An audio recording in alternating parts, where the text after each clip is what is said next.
பிரியமானவர்களே, ஆண்டவராகிய இயேசு கிறிஸ்துவின் நாமத்தில் உங்கள் யாவரையும் வாழ்த்துகிறேன். இந்த நாளுக்குரிய வேத வசனம் ஆதியாகமம் 1ஆம் அதிகாரம் 26ஆம் வசனம். பின்பு தேவன் நமது சாயலாகவும் நமது ரூபத்தின்படியேயும் மனுஷனை உண்டாக்குவோமாக, அவர்கள் சமுத்திரத்தின் மச்சங்களையும் ஆகாயத்து பறவைகளையும் மிருக ஜீவன்களையும் பூமி அனைத்தையும் பூமியின் மேல் ஊறும் சகல பிராணிகளையும் ஆள கடவர்கள் என்றார்.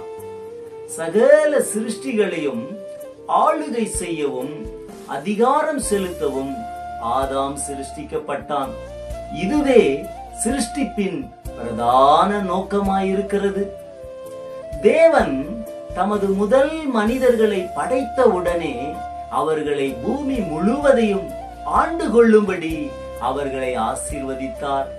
அவைகளை கீழ்ப்படுத்தும்படி ஆணையும் இட்டார்.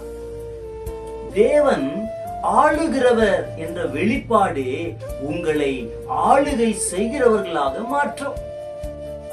உங்கள் சொந்த தகப்பன் ஒரு சமுத்திரம் தொடங்கி மறு சமுத்திரம் வரைக்கும், நதி தொடங்கி பூமியின் எல்லை வரைக்கும் அரசாளுகிறவர். சாத்தானின் ராஜ்ஜியத்தையும் ஆளுகிற சர்வ வல்லவர் அவர். அவருடைய ராஜ்யம் நித்திய ராஜ்யம். அவருடைய ஆளுகை தலைமுறை தலைமுறையாக நிற்கும். உன்னதமான தேவன் மனுஷரின் ராஜ்யத்தில் ஆளுகை செய்து தமக்கு சித்தமானவர்களை அதின் மேல் அதிகாரியாக்குகிறார். நீங்கள் இந்த பூமியை ஆளுகை செய்ய பிறந்த அதிகாரிகள்.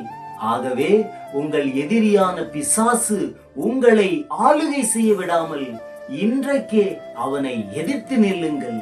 God bless you. கர்த்தர் உங்களை ஆசீர்வதிப்பாராக. ஆமென்.